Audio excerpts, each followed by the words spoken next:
If you want your toddler to fall asleep without a fight, it actually might be a hormonal challenge.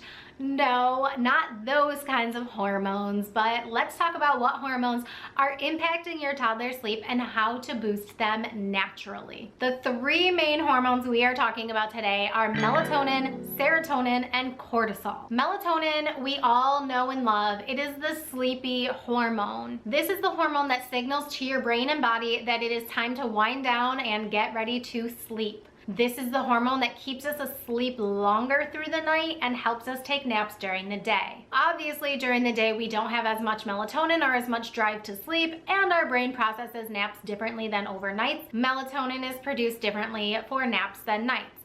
Now, at nighttime, melatonin is going to be produced when your child's body is getting the cues that it's time to start producing. Back in the olden days when there was no electricity, when the sun would go down, people went to bed, and when the sun came up, it was time to get up. When your brain sees daylight, it cues, hey, it's time to get up. Let's stop making melatonin and start making serotonin. Any even artificial light that your child is seeing, especially in those evening hours at home or outside, your child's body is not producing melatonin. So what you want to do to produce more melatonin and help your baby's body or your toddler's body get used to going to sleep or winding down sooner, you need to wind down and put the whole house to bed. Now, I always say once you clean up dinner and the kitchen is done, you close the kitchen and put the kitchen to bed, and your toddler can even say, night kitchen, turn off the lights in the kitchen, turn down the lights in the living room. Use dim lighting in the evening that may be different from your daytime lighting so that your child's body is starting to produce this melatonin. I get some pushback on this one, but you need to turn the screens off 1 to 2 hours before bed. Not only is the screen time bad for our brains, for all people's brains, not just toddlers, but we are not watching TV before bed. I don't want to hear about the people who, oh my God, I can't fall asleep without the TV on. We're not going to repeat this pattern for your child. Your child's brain needs time to shut down. When you're falling asleep with the TV on and you're listening to the TV all night, you're not getting as restorative sleep as you should be. Your brain is not getting the restoration that it needs to, and that's going to affect your daily, day-to-day activities, and it's going to make you feel more groggy.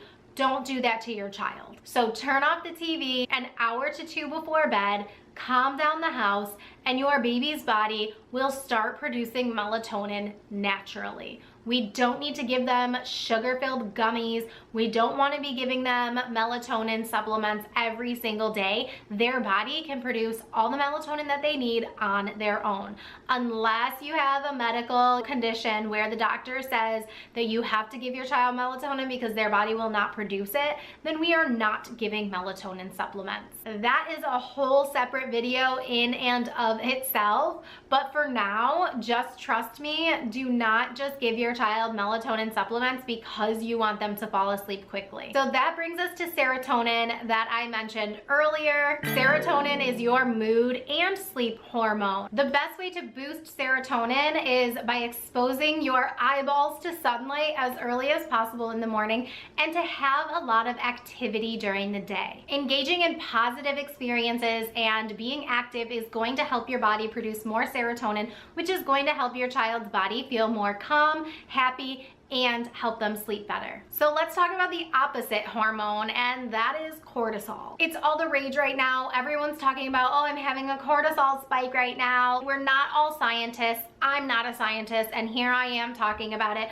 but that's because it's highly related to sleep. So cortisol is the stress hormone. When your child is overtired, overworked, or overly emotional, their cortisol is spiking. When cortisol is too high, it's preventing your body from producing melatonin, therefore prevents your body from being able to fall asleep. So what we need to do is lower the cortisol. So it's opposite from where we're trying to increase melatonin and increase serotonin. We want to decrease cortisol. So how do we do that? You want to make sure that you have calm routines. So there we go again with dimming down the lights, turning off the TV, having calm activities, activities. This is going to decrease your child's cortisol levels. Making sure that your bedtime routine is a calm, bonding routine. Especially if your child had an overly emotional day, you want to make sure that your bedtime routine is a bonding experience. That means you're reading stories together, you're talking about your day, you're looking forward to tomorrow and what might be coming up on your calendar the next day. You're giving your child something happy to think about, that happy serotonin hormone, so that we are negating the cortisol, bringing down those cortisol levels, and helping your child settle into a peaceful sleep. Another thing you want to do to help lower your child's cortisol level is make sure they have a lot of movement earlier in the day. So jumping on trampolines, running around the yard, going for a bike ride, or it depends on how old your kid is, obviously.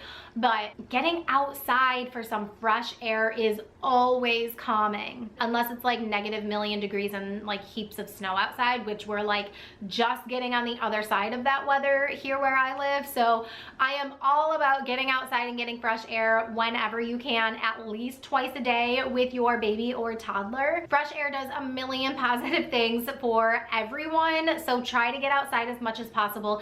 Get a lot of big movement during the day. So go to playgrounds, do lots of climbing, have a dance party, do whatever you need to get a lot of big movement activities during the day, and that will help lower your child's cortisol levels as well. Now, if sleep is a hot mess and these tips just aren't enough, then I will put a link to my free fundamental guide to better sleep in the description box down below. I will also pin it in the comment section so that you have all of these tips delivered straight to your inbox. I hope you enjoyed this video and keep blooming. Mwah.